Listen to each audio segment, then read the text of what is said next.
बाबा मैं शुरुआत आपसे करना चाहता हूं। हमारे इस पूरे सेशन का नाम है ब्रांड का कमाल। ब्रांड का कमाल आपसे सवाल इसलिए है कि इसलिए नहीं कि आप महिला हैं, लेडी हैं, लेकिन इसलिए भी कि आप तो डबल ब्रांड के में अपना ब्रांड ऊपर किए हुए हैं। ये कमाल कैसे? मतलब आपके सामने चैलेंज है या ये अपॉर्चुनिटी है? मतलब अभी मैं देख रहा था कि जब लोग आप बच्चे आपके साथ फोटो खिंचाने आए तो आपने कहा कि नहीं नहीं ये जड्डू के फैन है। ठीक है, लेकिन उस ब्रांड के साथ अपना ब्रांड भी मेंटेन करना, I think it's a kind of a challenge. So how did you manage and how do you manage? First of all मैं पांचजन्य का बहुत बहुत अभिवादन करती हूँ, धन्यवाद करना चाहती हूँ और आप सभी का और अमूल के डायरेक्टर्स भी यहाँ उपस्थित है तो उनका मैं अभिवादन करती हूँ। और मेरे सामने ब्रांड से हम शुरू करें तो इंडिया पाकिस्तान बहुत बड़ा ब्रांड है अपने आप में, और वो मैच स्किप करके एवरी वन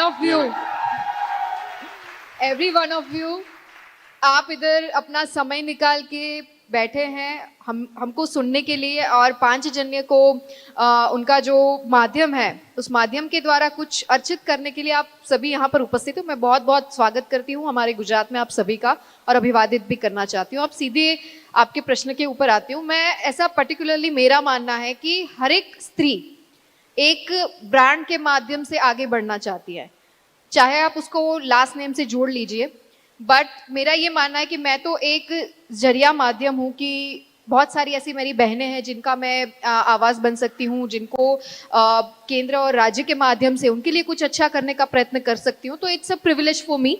और यहाँ जितने भी यंग गन्स ऑफ इंडिया, तो जो जिस माध्यम से मेरे हस्बैंड के माध्यम से they are very much attach to me also, तो वो भी मेरे लिए बहुत गर्व की बात है। बहुत ही ज़्यादा मैं धन्यवाद भी करना चाहूँगी इस स्नेह के लिए, इस प्यार के लिए और इस हौसले के लिए। But as an individual personality तो वो मेरे पिताश्री भी यहाँ मौजूद है, उन्होंने बचपन से ये सिखाया है कि खुद की आइडेंटिटी होना और बनाना बहुत ज़्यादा ज़रूरी है। आप किसी भी मंच के माध्यम से, किसी भी रिलेशनशिप के माध्यम से आप जब पहुंचते होते हो तो ये एक जो विलिंगनेस है वो उसको जीवंत रखना और खुद के लिए, सोसाइटी के लिए और एक उदाहरण रूप महिलाओं के लिए कुछ कार्य करना, it's a big challenge, it's a big deal. तो उसको कहीं फुलफिल करने के लिए I am taking baby steps towards the destiny. आपने बात की महिलाओं को ब्रांड की जरूरत होती है, लेकिन हमारे साथ जयंत जी हैं जिनकी अमूल गर्ल जो है वो ब्रांड बनी हुई है, जिसकी वजह से आज हम जयंत जी को अमूल मैन की तरह जानते हैं। ये अमूल गर्ल जो है इसने आपके ब्रांड को जो पहचान दी है, कहाँ से आई है ये गर्ल? और हमारे हर कार्यक्रम में, आपने एक कार्यक्रम में हमारे पिछले साबरमती में तो आपने आवाज़ भी सुनी होगी। जी बिल्कुल बिल्कुल। Thank you so much. सबसे पहले गुजरात में आपका स्वागत है कि साबरमती संवाद हम महात्मा मंदिर के प्रांगण में कर रहे हैं। हमारे लिए सब बड़ी खुशी और गौरव की बात है। બધા મજામાં છો ને? બધા હિન્દીમાં પૂછ્યું એટલે હિન્દીમાં જવાબ આપવો પડે છે, બાકી ભૂલ ચૂકો એટલે લેવી દેવી। I think we would be left out. हम दोनों तो शायद उतनी अच्छी गुजराती नहीं समझते हैं, लेकिन आप मिक्स कर सकते हैं, आप थोड़ा हमको भी समझ में आएगा। नहीं, इन्होंने जैसे खाना, बहुत बड़ा योगदान है उनका, आज यहाँ बैठे हैं। तो अच्छा। उनके लिए हम बाद में जोरदार तालियां बजाएंगे। पर सबसे पहले आपके प्रश्न पे आए तो ये छोटी सी अमूल गर्ल जो आज से 60 साल पहले भी 6 साल की थी, आज भी 6 साल की है, वो हमारा ब्रांड आइडेंटिटी, ब्रांड मैस्कॉट भी बनी। पर बात अमूल की आपने और इस ब्रांड की तो इनके पीछे जो योगदान है वो भी महिलाओं का योगदान है कि गुजरात के अगर 18,600 गांव में 36 लाख महिलाएं ये पशुपालन का काम करती है और अपने मवेशियों का ख्याल रख के 310 लाख लीटर दूध अगर रोज का संपादन करके इस सहकारिता के माध्यम से, कोऑपरेटिव जो आज से 80 साल पहले सरदार वल्लभ भाई पटेल की प्रेरणा से शुरू हुई थी, तो उससे उन्होंने जो संस्था बनाई, दूध जैसे प्रोडक्ट को जो 3 घंटे में बिगड़ जाएगा अगर आपने सही हैंडल नहीं किया, तो इतनी बड़ी मात्रा में उसको वैल्यू एडिशन करके और देश विदेश में पहुंचाने का काम किया। और जो अमूल टेस्ट ऑफ इंडिया है, अमूल दूध पीता है इंडिया, उस मार्केटिंग स्लोगन या थॉट के माध्यम से जो काम किया, तो खास पहले उनके काम की सराहना करनी चाहिए, क्योंकि 24/7 365 डेज का ये काम है, कोई एक दिन की छुट्टी नहीं होती है। जैसे माननीय रीवा बाजी दिन रात लगी रहती है, वैसे ही उनकी प्रेरणा से कई सारी महिलाएं इतनी बड़ी मात्रा में ये काम करती हैं। और सहकारिता ने ये बता दिया कि हम ये ब्रांड आज विश्व की सबसे स्ट्रॉन्गेस्ट फूड ब्रांड मानी गई है। तो जब 80 साल पहले अमूल की कल्पना हुई, 250 लीटर दूध से शुरुआत हुई, 2 दूध मंडली से, तो तब से लेके आज तक टर्नओवर की दृष्टि में मानो 80,000 करोड़ या $10 बिलियन का टर्नओवर है। लेकिन ब्रांड वैल्यूएशन में अगर आपको विश्व की सबसे स्ट्रॉन्गेस्ट फूड ब्रांड माना जाता है, सबसे स्ट्रॉन्गेस्ट डेयरी ब्रांड माना जाता है, तो ये श्रेय जाता है हमारे गांव की महिलाओं को। और उनके परिश्रम ने आज देश को एक ब्रांड दिया है। और विश्व में जो माननीय प्रधानमंत्री जी का विजन था कि विश्व के हर डाइनिंग टेबल पे भारत की एक फूड आइटम होनी चाहिए, तो ये सपना पूरा करने के लिए भी अमूल ब्रांड कोशिश कर रहा है। क्या चैलेंजिंग था? मतलब ये एक बड़ा सवाल भी हो सकता है एडवर्टाइजिंग बिजनेस को समझने के लिए कि इतना चेंजेस हुए, दुनिया भर में चेंजेस होते हैं, हम देखते हैं कि व्यापार बदल गया, अब तो दुनिया बदल रही है। ऐसे में प्रॉफिटेबिलिटी किसी बिजनेस के लिए, उसके लिए मुनाफा बहुत इंपॉर्टेंट है, या अपनी एक जो भी लेगेसी आप लोगों ने क्रिएट की थी उसको मेंटेन करना? क्योंकि व्यापार में हो सकता है चैलेंजेस आते हों, कभी कंप्रोमाइज करने का दबाव भी होता होगा। ये टाइट रोप वॉकिंग कैसे करी आप लोगों ने? आपने 2-3 प्रश्न एक साथ पूछ लिए। तो पहले लेगेसी से शुरू करते कि ब्रांड देना कैसे था। दूध जैसे प्रोडक्ट को आपको मार्केट में बेचना है। जब विदेशी, अब आप समझिए, जब अमूल देश आज़ाद हुआ उसके पहले उसकी स्थापना हुई, तो जब हम अमूल ने काम शुरू किया तो विदेशी लेगेसी तो हमारे पे थी ही, और विदेशी ब्रांड्स इंडिया में आ रहे थे। तो तब अगर खेड़ा जिले के किसानों ने तय किया कि हमारा नाम भारतीय होगा, संस्कृत शब्द है अमूल्य, उसमें से अमूल चुना गया, और इस छोटे से शब्द के साथ उन्होंने ये सफर शुरू किया। फिर आई बात ब्रांड अवेयरनेस की, कम्युनिकेशन की, कंसिस्टेंसी की, और ये टॉप मैस्कॉट जो हमने ढूंढा। एडवर्टाइजिंग के लिए पैसे नहीं थे प्रिंट में, या तो आउटडोर का माध्यम चुना गया। और जो भी सांप्रांत विषय है, आप अपने पांचजन्य में भी जो टॉपिकल मुद्दे कवर करते हैं, तो उसी चीज को आप कस्टमर तक कैसे पहुंचाएंगे with a brand message in a humorous style. तो वो एक टोनालिटी डिफाइन की, और उसके साथ ये ब्रांड बनना शुरू हुआ। तो वैसा करके at a very low cost ये काम हुआ है, और आज भी हो रहा है। मैं कह रहा हूँ दावे से कि विश्व की कोई भी, देश की, विदेश की, रीजनल कोई भी कंपनी अपनी टोटल टर्नओवर का एडवर्टाइजिंग के तौर पे जो खर्चा करती है वो कम से कम 5 से 15% करती है, और Amul less than 1%, actually it is 0.6% of our turnover that we spend on advertising. Reason ये है कि अगर आप कस्टमर के तौर पे अमूल का माल 100 रुपए का खरीदते हैं, तो किसान को उसके घर में उसका 80 से 85% हिस्सा मिलता है। तो ये रेशियो वर्ल्ड का सबसे हाईएस्ट है। 100 रुपए में 80 से 85 रुपए किसान को दूध के मूल्य के तौर पे ये है। तो इसमें से कई सारे नौजवान हैं, बिजनेस स्कूल्स में पढ़े हैं। ये पूरा कॉन्ट्रेडिक्टरी लॉजिक है, कोई भी बिजनेस स्कूल में ये समझाया नहीं जाता है। आप कोई भी इन्वेस्टर से मिलोगे या बिजनेस करोगे तो सबसे पहले प्रॉफिटेबिलिटी की बात करोगे, जो आपने भी कही कि आप सबसे कम दाम में खरीदोगे, सबसे ऊंचे दाम में बेचोगे, और उस बीच का जो मार्जिन है, मुनाफा है, प्रॉफिट है, आपके इन्वेस्टर के लिए होगा, आपके खुद के लिए होगा, शेयर होल्डर्स के लिए होगा। अमूल के केस में बिल्कुल उल्टा है। हम दूध जो खरीदते हैं सबसे ऊंचे दाम में खरीदते हैं, क्योंकि 36 लाख किसान हमारे मालिक हैं, और कस्टमर्स जो आप हो अमूल को वैल्यू फॉर मनी के तौर पे जानते हो। तो हम सबसे बेहतरीन क्वालिटी देंगे, हमारा सबसे ज्यादा मार्केट शेयर होगा, लेकिन रेट हमारा सबसे वाजिब होगा। तो फिर आपको परचेज प्राइस हाई है, sales price is not so high, so very low cost, कम मार्जिन पे, कम खर्चे पे आपको पूरा बिजनेस चलाना है, कंसिस्टेंसी चलाना है। और that is why brand is value for many, because 36 lakh किसान जुड़े हैं, वैल्यू फॉर मनी बिकॉज करोड़ों कस्टमर्स इसके साथ जुड़े हैं। और उसी तरह contradictory to normal conventional business logic ये संस्था काम कर रही है। एक मजाक वाला सवाल है, मैं दिल्ली में सुनता हूँ कि जब कभी दूध के दाम बढ़ते हैं, 1 रुपया ही बढ़ता है, उसमें अमूल के दाम बढ़ते हैं, तो कहते हैं अरे अमूल के पैसे भी बढ़ गए। आपको फोन कॉल आते हैं, क्यों बढ़ा रहे हैं पैसे, मत बढ़ाइए, कम कर लेकर रखिए, ऐसे फोन आते हैं आपको? बिल्कुल बिल्कुल। मीडिया के सामने ये बात करना बड़ा मुश्किल है, क्योंकि मीडिया जनरली कंज्यूमर्स को रिप्रेजेंट करती है। पर आप, जैसे मैंने कहा कि आप अगर दूध के 2 रुपए ज्यादा भी देते हैं, वो भी साल में एक आध बार, तो उसका भी 80-85% किसान के पास जाता है। तो what is inflation to consumer is income to producer. तो तो ये बात हमको मीडिया को भी समझानी पड़ती है, मीडिया के थ्रू कंज्यूमर्स को भी समझानी पड़ती है, पॉलिसी मेकर्स को भी समझानी पड़ती है, क्योंकि भाई इन्फ्लेशन अगर कंज्यूमर को हर्ट करता है या हिट करता है तो हमारे किसान भी तो कंज्यूमर्स हैं, उनको भी तो आपको कॉम्पेंसेट करना आपने पड़ेगा। किसान का नाम लेके चुप करा दिया मुझको, मतलब आपने किसान का नाम लिया और चुप करा दिया, मतलब मेरे सवाल का तो जवाब मिला नहीं। पर ये रियलिटी है। अच्छा, और इसकी वजह से ही आज फिर भी आप 10, 20, 30 साल का भी कंज्यूमर प्राइस इन्फ्लेशन देखेंगे और अमूल के दूध के दाम देखेंगे, we have always been in line with the inflation. आपसे ये जैसा आपने बताया कि आपके एडवर्टाइजिंग का 0.6% के आसपास आप खर्च करते हैं। ब्रांड की का महत्व ही तब होता है जब उसकी विश्वसनीयता होती है। आज अगर हम अमूल की बात करते हैं तो हर घर में अमूल के दूध से लेके बटर, चीज़, हर चीज़ आपको मिलेगी। इतने कम एडवर्टाइजिंग का आपका बजट होने के बावजूद अमूल पे लोगों की विश्वसनीयता इतनी क्यों है? आपने बिल्कुल सही कहा, और हम भी हमारी जो थिंकिंग और फिलॉसफी में ये कहते हैं कि मैंने भले चाहे 300 लाख लीटर दूध की बात की, 80,000 करोड़ टर्नओवर की बात की, but our currency is not milk, our currency is trust. तो ये विश्वास है हमारे किसान परिवारों का, विश्वास है हमारे कस्टमर्स का, वो ही इस संस्था को चलने के लिए, चलाने के लिए और आगे बढ़ाने के लिए सबसे मूलभूत सिद्धांत है।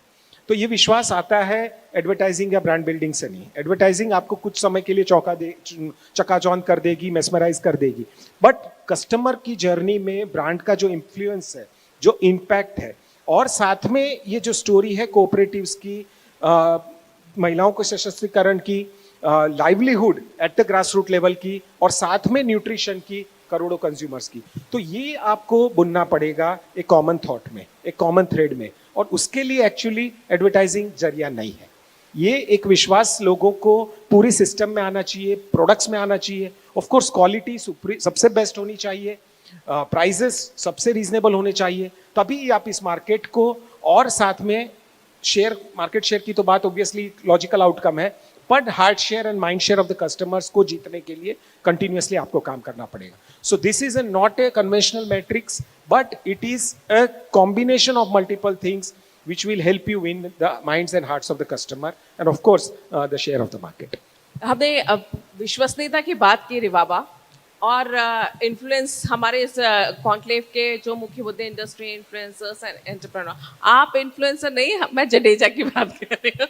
रविंद्र जडेजा एक इन्फ्लुएंसर के तौर पे तो रहते हैं, और आप पे लोगों का विश्वास इसलिए भी होता है कि आप राजनीति में भी आई हैं अपने नेक इरादों को लेकर। आपने हमेशा हमारे मंच पे भी कई बार बोला है, इस विश्वसनीयता को बनाए रखना एक वो जिम्मेदारी भी कि उनकी पत्नी के तौर पे भी हम देखते हैं, बाकी क्रिकेटर्स की वाइफ को भी देखते हैं, आपका थोड़ा पॉलिटिकल करियर रहा है तो अलग तरीके से देखा जाता है, वो विश्वसनीयता बनाए रखना। और क्या ये थॉट आपको आता है कि पॉलिटिकल लीडर के तौर पे आपने जो अपना करियर शुरू किया है वहाँ पर भी एक इन्फ्लुएंसर के तौर पे भी आपकी एक भूमिका है, ताकि आप लोगों को मोटिवेट कर सकें एक अच्छे पॉलिटिशियन की मिसाल देते हुए, वो भी महिला? बहुत ही अच्छा सवाल आपने पूछा है, क्योंकि मैं जब मैंने एक्टिव पॉलिटिक्स में किया, सबसे पहला लोगों का जो रिएक्शन था, अपोजिशन का जो रिएक्शन था, एक ही बात पे बार बार से टीवी, मीडिया, प्रेस के माध्यम से चलाई जा रही थी कि ये सेलिब्रिटी की वाइफ है, इनको हर 2 महीने में बाहर कहीं ना कहीं घूमना रहेगा, अपने हस्बैंड के साथ ये जाते हैं, ये क्या आपके बीच में ये रह पाएंगे? ये सबसे बड़ा अहम सवाल मेरे लिए था। और अभी आप सब देख कैंपेनिंग, जब आप कैंपेन करती थी, आप जाती थी, यस इंडीड ट्रू, और तब बोल के विश्वास दिलाना था। But I am so much glad, I am so much happy and I am so much blessed कि मेरी जो कॉन्स्टिट्यूएंसी है उनके लोगों ने जिस स्नेह के साथ मुझे ये अवसर दिया कि मैं अपने जनता की सेवा कर सकूं, कहीं ना कहीं किसी माध्यम से, ये पॉलिटिक्स है या फिर समाज सेवा के माध्यम से। एंड सी, जितना मैं लोगों को समझ पाई हूँ, इंक्लूडिंग आवरसेल्व्स, कि आप लोगों को ज्यादा वक्त तक मूर्ख नहीं बना सकते हैं। People are very much smart, और जब आप ऐसे फील्ड में होते हो तब वो आपका हर एक कदम आपकी प्रेजेंस के माध्यम से, आपके थॉट्स के माध्यम से, आपकी विश्वसनीयता के माध्यम से और आपके काम करने के तरीके के माध्यम से वो लोग भांप लेते हैं, उनको पता लगता है कि ये फैक्ट नहीं है, ये फैक्ट है। तो हमें इन्हीं के साथ चलना रहेगा। तो ये 2.5 साल का मेरा जो करियर स्पान रहा, उसमें मुझे ये एक जो विश्वसनीयता की आपने बात करी, तो लोगों के माध्यम से मुझे ये महसूस भी हुआ, मुझे ये फील उन्होंने करवाया कि नहीं, हम जो आपके बारे में सोचते थे वो एक मिथ है। तो अगर ऐसा नहीं होता तो आज मैं आपके सामने नहीं बैठी होती, मैं दुबई में जाके इंडिया पाकिस्तान देख रही होती। तो इट्स अ फैक्ट थिंग कि जैसे आप फील्ड में आते हैं, और हमारे आदरणीय प्रधानमंत्री जी ने एक बात बोली थी कि ये जो फील्ड है, आप बहुत ही ज्यादा रिस्पॉन्सिबिलिटी के साथ आई हैं, कुछ पाने के लिए नहीं लेकिन कुछ देने के लिए। अपना जो कैलिबर है उसको किसी ना किसी माध्यम से लोगों तक पहुंचाइए, लोगों का जितना भी भला कर सकते हैं अपने माध्यम से, समाज सेवा, पॉलिटिक्स के माध्यम से वो करिए। तो एक सीरियसनेस बहुत ही ज्यादा जरूरी है, एक रिस्पॉन्सिबल माइंडसेट बहुत ज्यादा जरूरी है, तब जाके लोगों का विश्वास बहुत ही ज्यादा स्ट्रांगली आप एनकेस कर सकते हो।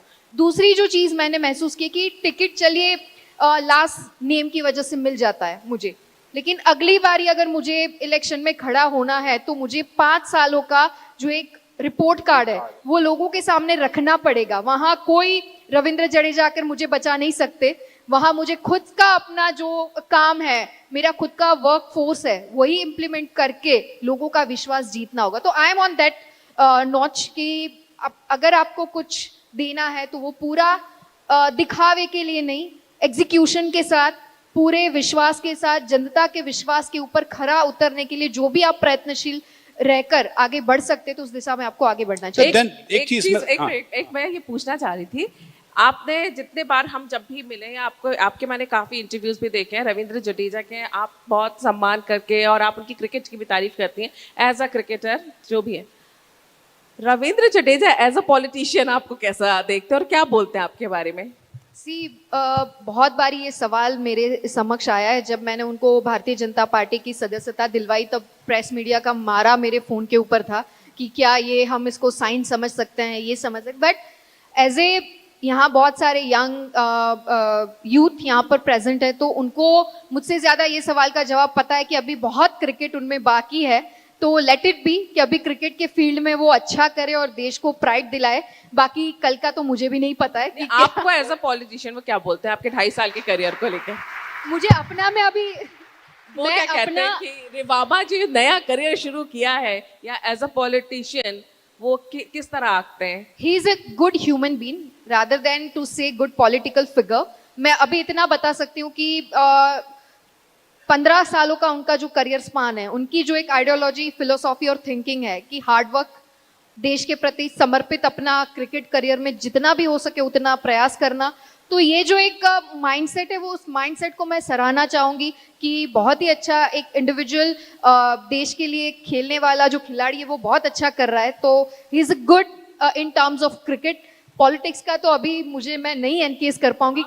आपकी पॉलिटिक्स को लेके क्या कहते हैं? आज उन्होंने कभी ये नहीं बोलते कि चलो सब लोग जा रहे हैं, अच्छा, आ जाओ दुबई आ जाओ मैच देखने? अच्छा, उनका रिएक्शन एज ए मेरा जो प्रोफेशन है वो लेके ऑलवेज एनकरेजिंग कि मुझे हर वक्त उन्होंने प्रोत्साहित किया। कहीं अगर मेरा थोड़ा सा rough patch in terms of struggle, in terms of settle of my self, तो बहुत ही ज्यादा उन्होंने मुझे मोटिवेट किया, प्रोत्साहित किया और एक बैकबोन की तरह हमेशा मुझे सपोर्ट किया। क्योंकि मुझसे ज़्यादा उन्होंने पीयर प्रेशर, स्ट्रेस बहुत ज़्यादा देखा है कि कैसे सिचुएशन को हैंडल करना है। फील्ड अलग हो लेकिन प्रेशर सिचुएशन जो है वो बहुत ही अच्छे से टैकल करते हैं। तो वो सब चीज़ें सीखने को उनसे मिलती हैं मुझे और हर वक्त मोटिवेट किया है। और अभी आपने जैसे बोला ना, उस पे ऊपर एक मैं बहुत ही अच्छी बात आपको बताना चाहूँगी। वर्ल्ड कप चल रहा था या कुछ बहुत ही अच्छा टूर्नामेंट चल रहा था, तो आई वॉज कीन कि मुझे जाना है उधर। ही सेड कि you have to decide your priorities. ये मैचेस चलते रहेंगे but you have the golden opportunity to prove your self. एक एक दिन तुम्हारे लिए बहुत ही ज्यादा अहम है, तो आप उस पर फोकस करिए। बिकॉज नाउ लोग मुझसे ज्यादा आपकी ओर देखेंगे कि शी इज द लेडी और वो काम कर रही है, कैसे आगे बढ़ रही है, किस माध्यम से आगे बढ़ रही है और अपना पूरा जो स्ट्रेंथ है वो इस फील्ड में उसको वो लगा रही है। तो आपको प्रायोरिटी सेट करना पड़ेगा। अब वो जो माइंडसेट है उसको चेंज और कैसे मुझे पाइवोट करना है, तो वो चीजें सीखती रहती हूँ मैं उनसे। तो दैट्स ऑल। मेरा सवाल था जो मैं पूछना चाह रहा था और आप दोनों ने कहा, इससे एक सवाल मेरे मन में पैदा होता है। आप दोनों ने बताया कि किस तरह से एक इंजेन्युटी, संभवतः सीरियस काम होता है। तो ब्रांड बनाता क्या है? ब्रांड एक सीरियसनेस, ईमानदारी बनाती है, मार्केटिंग बनाती है? क्योंकि हम तो ये जानते हैं, संभवतः यहाँ के बच्चे भी जानते हैं कि मार्केटिंग करो, प्रोडक्ट बहुत अच्छा हो ना हो, लेकिन खूब अच्छे से आप उसकी मार्केटिंग करो तो प्रोडक्ट की चल जाता है। तो what makes a brand? Its ingenuity, its seriousness, its honesty, और probably the marketing, hype, gimmick, क्या बनाती है चीज़ें आपके हिसाब से? ये सवाल दोनों से, आपसे पहले। इन्होंने तो एक अच्छा आंसर पहले ही दे दिया, मैं रिपीट करना चाहूँगा कि you can't fool everybody all the time. तो लोग इंटेलिजेंट है और आप उनको झांसा नहीं दे सकते। तो it applies to people also, it applies to brands also, because brands also are a personality who are integrated to our lives. तो हैविंग सेड दैट, कोई भी जैसे जिसके पास हाई बजट्स हो और मीडिया या एडवर्टाइजिंग या क्रिएटिविटी के माध्यम से आपको थोड़ी देर तक एक इल्यूशनरी वर्ल्ड में रख सकता है, बट कस्टमर को एक्सपीरियंस चाहिए, रिपीटेड एक्सपीरियंस चाहिए, और उसमें अगर कंसिस्टेंसी नहीं रही तो फिर आपका ब्रांड नहीं रहता है। So that is where honesty is very important, to be having a purpose is very very important, and this is what this young generation also looks at brands. अभी आजकल की ब्रांड्स या कंपनीज पर्पस ढूंढती हैं कि अच्छा लोग customers change हो गए तो हम कैसे बताएं अपने पर्पस को। हमारा फायदा ये है कि पर्पस तो अमूल की शुरुआत से ही उसके डीएनए में बिल्ट हो गया कि आपने जब कोऑपरेटिव के माध्यम से एक क्रांति शुरू की, और वो भी किसानों का एक्सप्लॉयटेशन इन कंपनीज से या प्राइवेट इंडिविजुअल से बचाने के लिए की, तो ऑब्वियसली आपके डीएनए में पर्पस आ गया। अमूल के लोगों की मैं बात करूं, जो खेड़ा जिला संघ का लोगो है, उसमें पहले से 4 हाथ जुड़े हुए हैं। तो एक भले किसान की कंपनी है, तो it's not but just of the farmer, for the farmer, by the farmer. ये 4 हाथ जो एक साथ जुड़े हैं, उसका सिंबल है कि एक हाथ किसान का है, दूसरा प्रोसेसर का है, तीसरा डिस्ट्रीब्यूटर और मार्केटियर का है, और चौथा कंज्यूमर का है। तो अगर आप चारों को ध्यान में रख के धंधा नहीं करोगे तो आप आगे नहीं बढ़ पाओगे। तो 1940s में 50s में उस विजन के साथ चली संस्था, पर्पस के साथ काम करते हुए सहकारिता के माध्यम से लाखों लोगों को जोड़ के करने वाली काम है। तो ऑब्वियसली उसके ब्रांड का जो एक वैल्यू है वो naturally will be much different and better than any brand which is built just on advertising, marketing और hype. So you need to have a strong purpose, you need to have a very good consistency in communication, have the right content also, context also, and more importantly, cost also. So if you are able to match all this and hit the sweet spot, then obviously you have to win the game. There is no other result out of that. ये बड़ा सवाल आपसे भी है कि क्या brand कैसे बनता है? मतलब आपने बनाया कि आप नहीं बना सकते हैं, तो आप मानती हैं कि ईमानदारी ब्रांड बनाती है, सिंसियरिटी ब्रांड बनाती है, गिमिक नहीं बनाता सही? यहाँ उपस्थित सभी लोग मेरी ये बात से एग्री करेंगे कि आफ्टर लोकसभा इलेक्शन हमने हरियाणा देखा, हमने राजस्थान देखा, हमने मध्य प्रदेश देखा, हमने महाराष्ट्र देखा, और recently we are so much proud of our respective party, Bharatiya Janata party, और उनके शीर्ष नेतृत्व का जो विश्वसनीयता दिल्ली की जनता ने दिखाई, तो वो बहुत ही बड़ा अहम उदाहरण है in terms of political field कि आप ज़्यादा दिनों तक मुफ्त के माध्यम से, रेवड़ी के माध्यम से लोगों को ठग नहीं सकते। आपको ठोस विकास के दिशा में लोगों को जुड़ना होगा और जन जन तक पहुंचना होगा।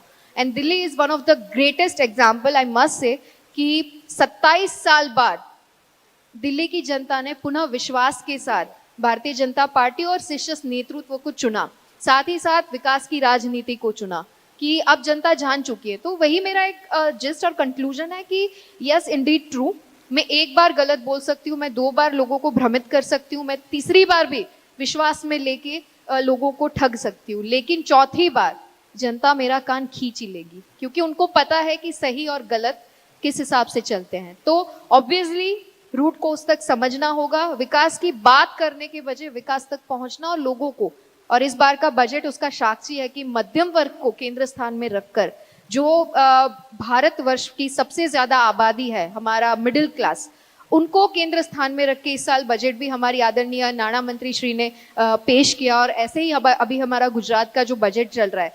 तो we are keen to help actual manner कि लोगों तक पहुंचना है, तो उसके माध्यम हमें पता है, तो ये हम कर रहे हैं। Execution is must thing.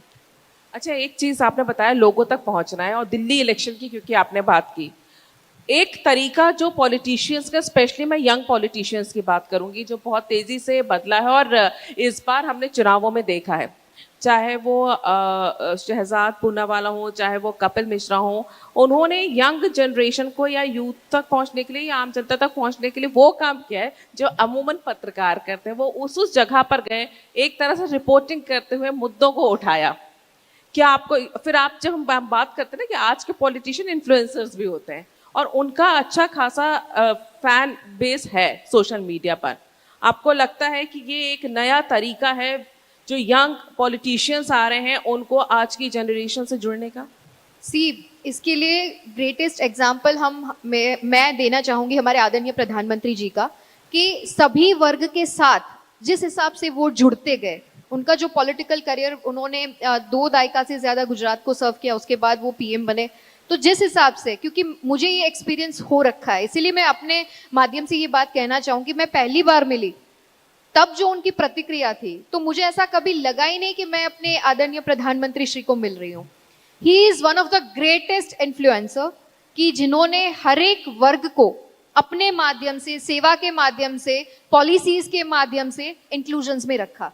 As a युवा होने के नाते मैं सर से मिली, तब मेरी बातें हुई तो सर को सब पता रहता है कि what youth is wanting from the politics, from the policies. और हम जो विकसित भारत की बात कर रहे हैं, तो हमारा जो बजट का पूरा जो फॉर्मेशन है वो ज्ञान के आधार पर हमने रखा है कि गरीब, युवा, महिला और अन्नदाता, तो सभी वर्गों को साथ में लेकर उनकी परेशानियों को समझना, जन जन तक की परेशानियों को समझना और इस हिसाब से पॉलिसी फॉर्मेशन करना, ताकि सभी वर्ग देश के विकास में सहभाग हो सके। तो ये एक बहुत बड़ा जो लेसन मुझे हमारे आदरणीय प्रधानमंत्री जी से सीखने को मिला कि सिर्फ बातें ना करिए, आप पहुंचिए, आप अपने विस्तार में ज्यादा से ज्यादा समय बिताइए, बहनों को मिलिए, युवाओं को मिलिए, उनसे पूछिए कि आप क्या चाहते हैं, कैसा देश चाहते हैं और उसके लिए हम बेहतर क्या कर सकते हैं। तो this is the best way to inculcate with the people. एक सवाल जैन जी आपसे कि हमने लेगेसी की तो बात की, आपने किस तरह से बताया कि अमूल की यात्रा रही, लेकिन बदलते ज़माने में चैलेंजेस लगते हैं आपको? एनवायरनमेंट, कृषि पर और जो ट्रेडिशनल तरीके हैं उसको बदल रही है। शायद AI के आने के बाद कंपनीज में कुछ होगा, तो हो सकता है आप बदलें। थोड़ा डाइवर्सिफिकेशन अमूल ने किया है, लेकिन बदलते ग्लोबल सिनारियो में क्या अमूल एक अपने आप को 25 साल बाद प्रोजेक्ट के तौर पर कैसे करेगा, इसको लेकर कुछ आपने सोचा है या चैलेंज मानते हैं? नो, बहुत ही रिलेवेंट क्वेश्चन है, क्योंकि समय बदल रहा है, साथ में कंज्यूमर भी बदल रहा है, साथ में किसान भी बदल रहा है। तो ये दोनों पहलुओं को हमको ध्यान में रख के आगे की रणनीति तैयार करनी पड़ेगी। शुरू में करूंगा किसानों से, कि जैसे मैंने कहा कि अगर ये 24/7 365 डेज का व्यवसाय है, तो किसान को अपनी मेहनत के उचित दाम हमको देने पड़ेंगे।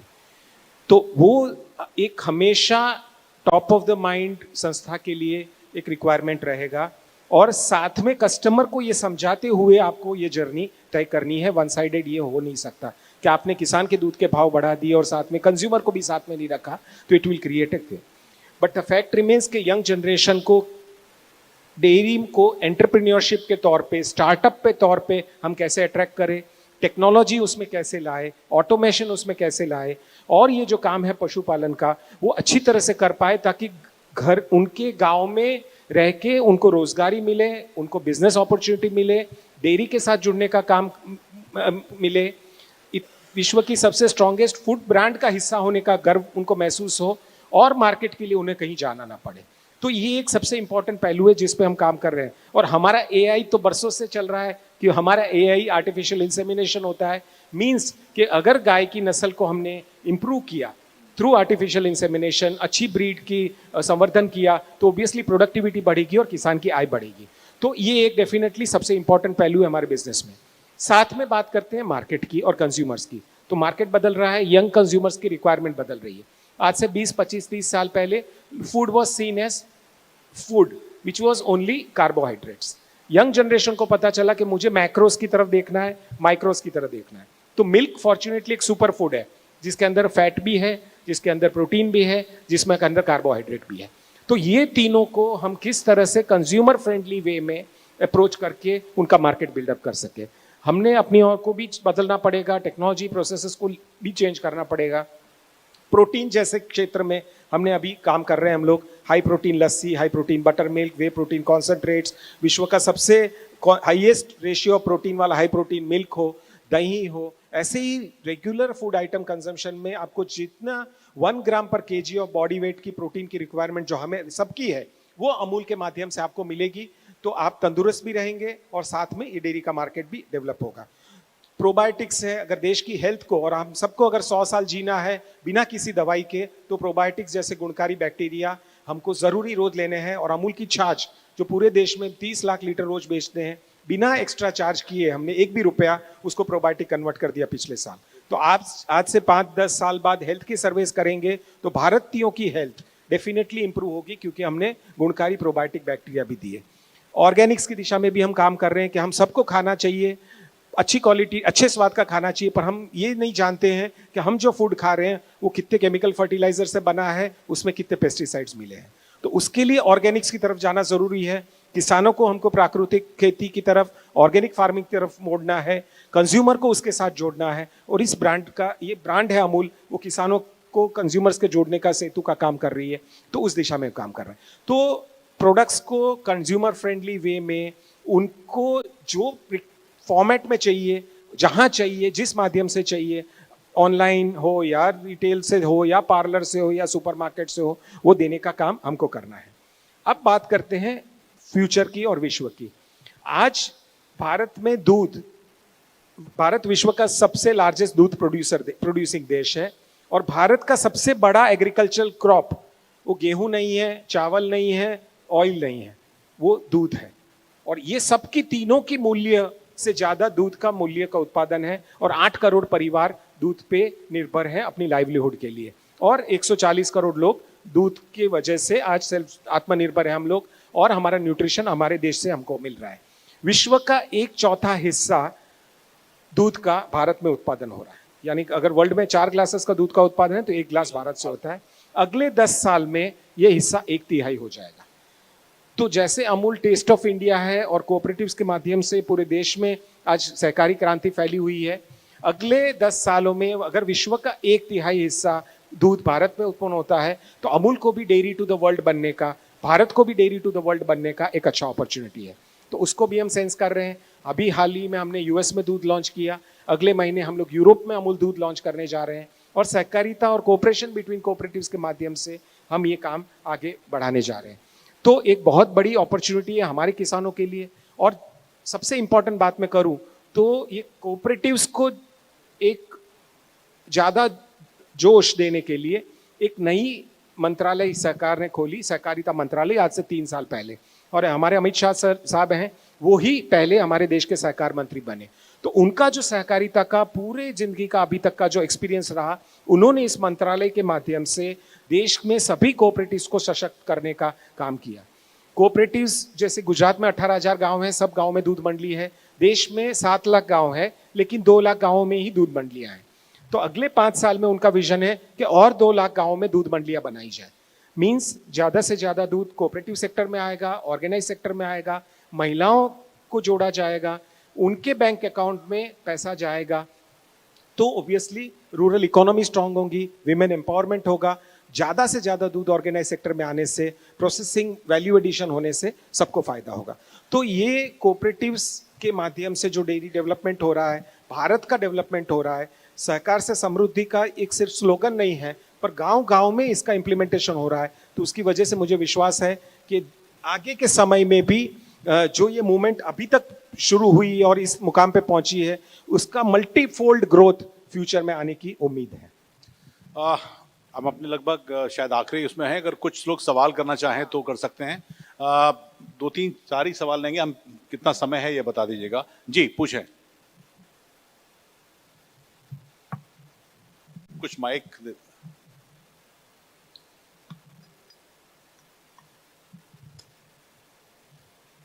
आप पूछ चुके हो, आप मुझे लगता है दूसरों को मौका देना चाहिए। पिछले में आपने पूछ लिया था, आप अपने साथियों को बगल में मौका दीजिए।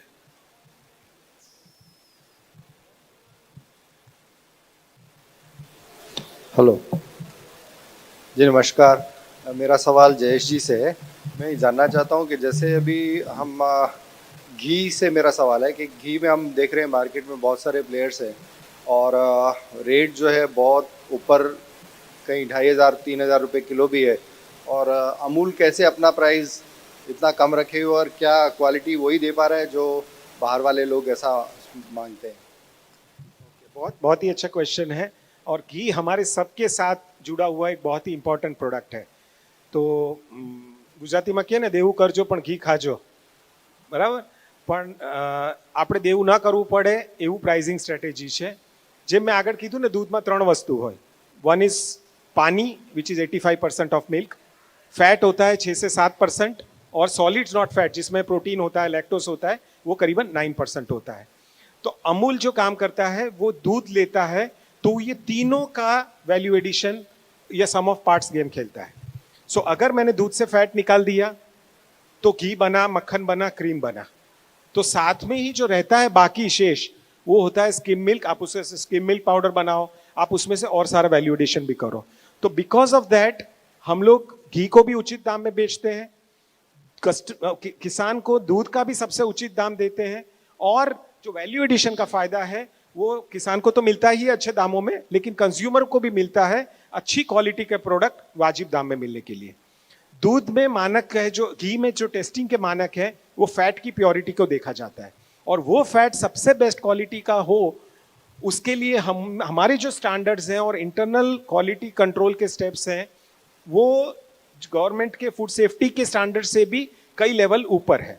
मैं सामान्य तौर पे एक सिंपल टेक्नोलॉजी की बात करता हूं जिसको कहते हैं जीसी, जो गैस क्रोमेटोग्राफी से आप दूध के या किसी भी प्रोडक्ट के फैटी एसिड प्रोफाइल आप चेक कर सकते हैं। तो मैं दावे के साथ कह सकता हूं कि अगर एक बूंद भी किसी भी चीज की मिलावट होगी अदर देन मिल्क फैट, हमारे जीसी टेस्ट में वो पकड़ा जाएगा और ऑटोमेटिकली वो दूध रिजेक्ट हो जाएगा या वो प्रोडक्ट रिजेक्ट हो जाएगा, कस्टमर तक डेफिनेटली नहीं पहुंचेगा। तो उसी स्टैंडर्ड से और उसी ट्रस्ट को बनाए रखने के लिए हमने प्रोडक्ट का प्राइसिंग किया है, वैल्यू फॉर मनी प्राइसिंग किया है, और उसकी वजह से आज कस्टमर को घी उचित दाम में मिल रहा है। पर मेरी एक और छोटी सी शिकायत है, हमारी डेयरी इंडस्ट्री की एक शिकायत है कि घी पे 12% जीएसटी लगा हुआ है। कोई और जो एडिबल ऑयल या कोई भी और प्रोडक्ट है सिर्फ 5% जीएसटी है। तो अगर आज भी जो अमूल 500-600 रुपए किलो घी बिकता है वो 12% जीएसटी के साथ हम देते हैं। अगर जीएसटी जो हमने सरकार से काफी गुजारिश की है, वो जीएसटी की रेट भी अगर 5% हो जाते हैं तो मैं आपका जो अभी का घी है वो भी आपको 10% सस्ते में मिल सकता है। क्या बात है। हाँ, ये बात तो बहुत अच्छी बात है जी। मेरा क्वेश्चन रीवाबा को है कि जो भी स्टूडेंट है और छात्रा है, जो युवा, उसको पॉलिटिक्स में आना है, राजनीति में आना है, तो अभी क्या चुनौती आ रही है और सक्सेसफुल यंग पॉलिटिशियन होना चाहिए तो क्या क्या स्किल होनी चाहिए? सिर्फ पहले तो आप ये जो टर्म्स है पॉलिटिक्स में आना चाहिए वो आप भूल जाइए। ऑन अ सिंपलर नोट मैं अपने माध्यम से ये कहना चाहूँगी कि अपना जो एक खुद का जो एक व्यक्तित्व होता है तो वो व्यक्तित्व में थोड़े हम सुधार कर सकते हैं कि सेवा के माध्यम से आप स्टार्ट करिए। पहले जैसे स्टूडेंट की बात होती है तो आपसी एक विश्वसनीयता बनाए रखने के लिए अपने जो ग्रुप है उनकी सहायता करके आप आगे बढ़ सकते हैं, ये फर्स्ट थिंग है। और अभी तो कॉलेज में हर जगह पर पॉलिटिकल इन्फ्लुएंस रहता है, तो कहीं ना कहीं किसी भी पॉलिटिकल माध्यम से आप वहाँ भी जुड़ सकते हैं, क्योंकि college is the best example of जितना भी यूथ लीडर्स, यंग लीडर्स हमें भूतकाल में मिले तो बहुत ही अच्छे अच्छे लीडर्स कॉलेज पॉलिटिक्स के माध्यम से मिले। तो पहले एक थिंकिंग होनी चाहिए कि पॉलिटिक्स नहीं, मुझे समाज सेवा के माध्यम से अपने देश की, अपनी जनता की सेवा करनी है और कुछ पाने के लिए नहीं, कुछ देने के लिए उसको कनेक्ट करना है। तो ये एक सबसे आसान तरीका है कि आप जुड़ सकते हैं, जो मुझे आदरणीय प्रधानमंत्री जी ने एडवाइस किया था कि किसी ना किसी माध्यम से आप देश से जुड़ सकते हैं, उसकी जनता से जुड़ सकते हैं, और शुरुआत हमें हमेशा घर से करनी चाहिए। फॉर सिंपल एग्जाम्पल, हमने सबने सुना है कि स्वच्छ भारत अभियान, कितने यहाँ पर स्टूडेंट्स है, कितने यंग गन्स ऑफ इंडिया है कि जो कचरा है वो कूड़ेदान के अलावा कहीं और जगह नहीं डालते हैं? बहुत कम होंगे, क्योंकि हमारा एक परसेप्शन रहता है कि मेरे करने या ना करने से क्या फर्क पड़ता है। मैं एक करूं या ना करूं, देश का जो स्थिति है वो ऐसे ही चलेगा और चलता जाएगा। तो this is not the way. पहले आइडियोलॉजी को चेंज करो, सेवा के माध्यम से, कोई ना कोई मिशन के माध्यम से देश की जनता और देश का भला करने के लिए हमें अंदर से जुड़ना पड़ेगा।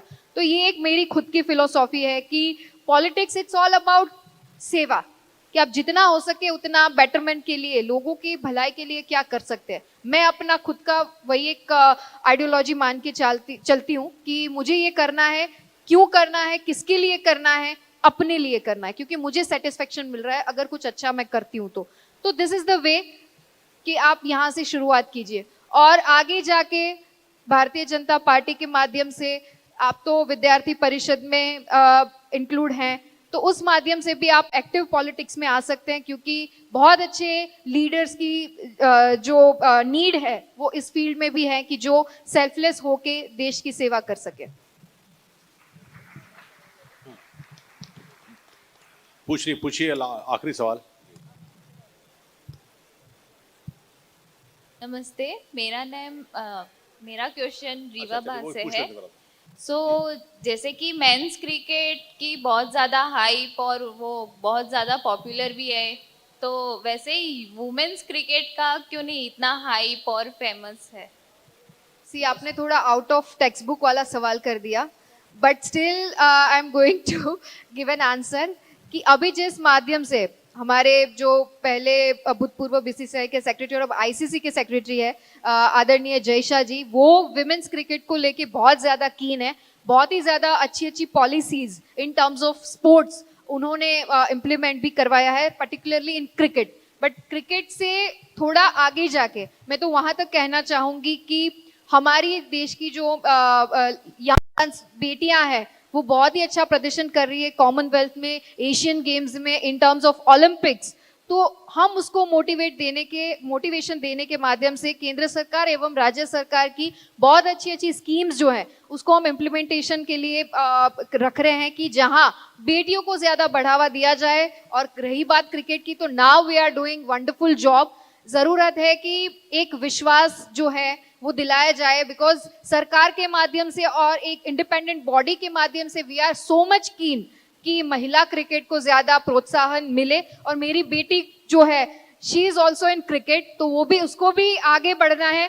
तो मैं आपके सवाल से बहुत ज्यादा कनेक्ट कर सकती हूँ कि महिला क्रिकेट को बहुत ही ज्यादा हम माध्यम से, सरकार के माध्यम से और इंडिपेंडेंट बॉडी के माध्यम से प्रोत्साहित करें। We are looking forward. Women's premier league भी चल रहा है और आप देख रहे हो कितना जोरदार परफॉर्मेंस हमारी बहनें कर रही हैं। जी हाँ, इनका एक सवाल है, इधर से ले लेते हैं ये। अच्छा ले जल्दी से फिर।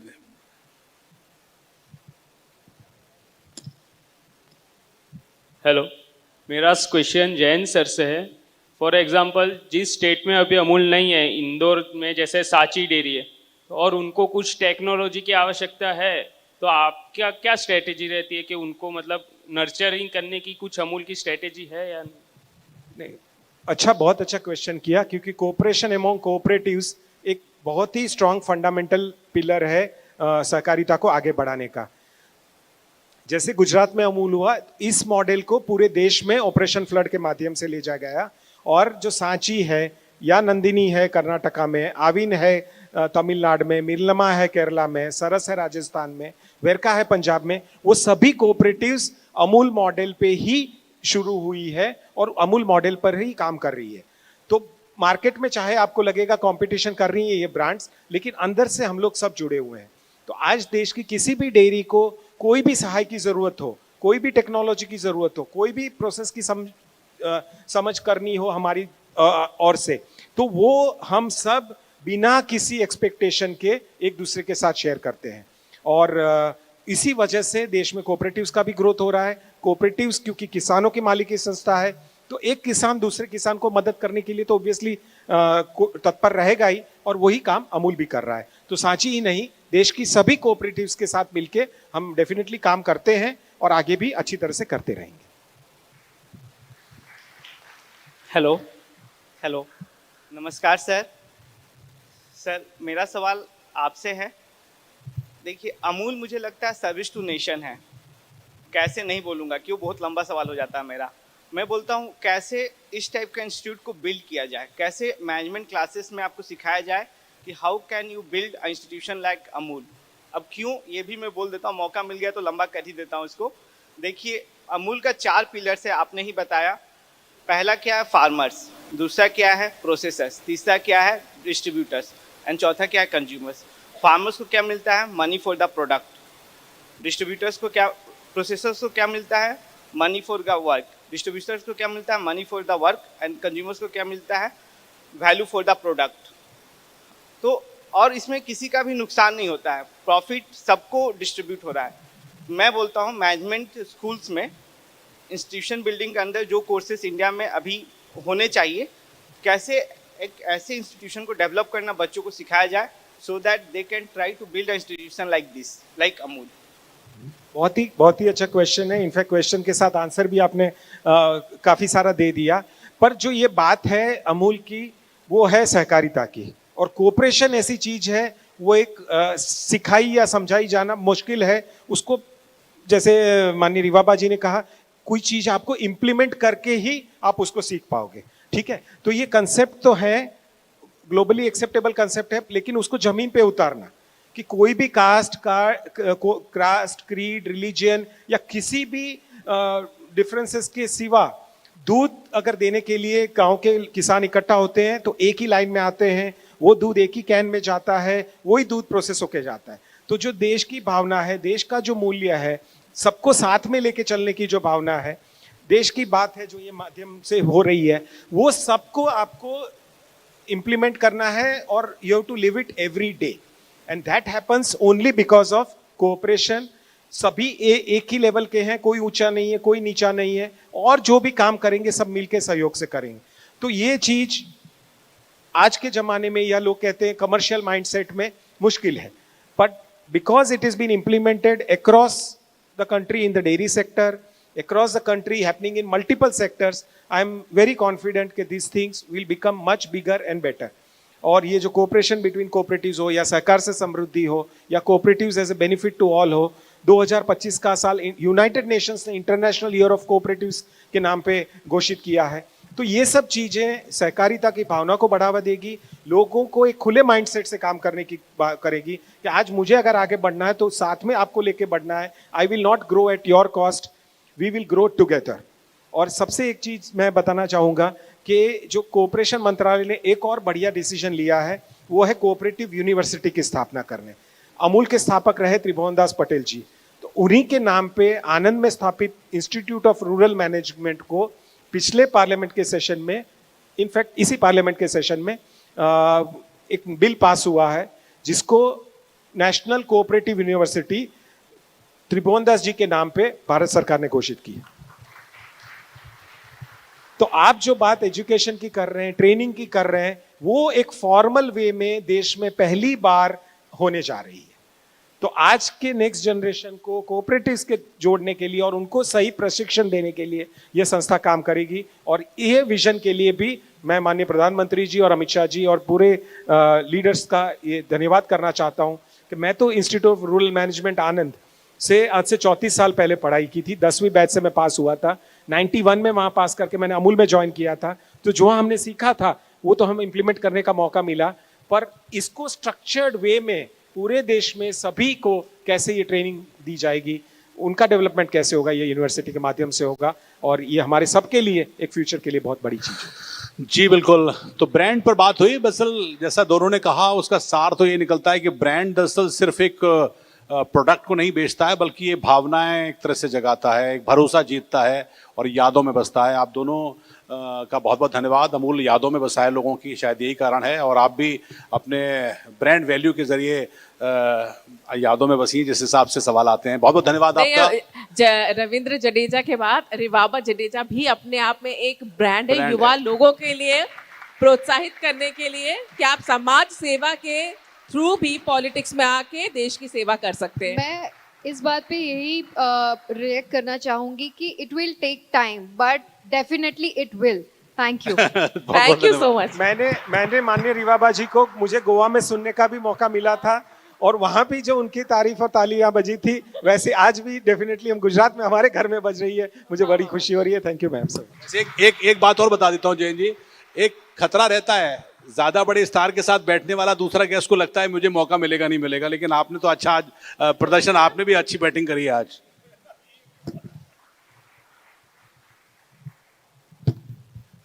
मैं अरुण जी से और निजी से अनुरोध करूंगा कि दोनों हमारे मेहमानों के सम्मान के लिए मंच पर आए।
Ta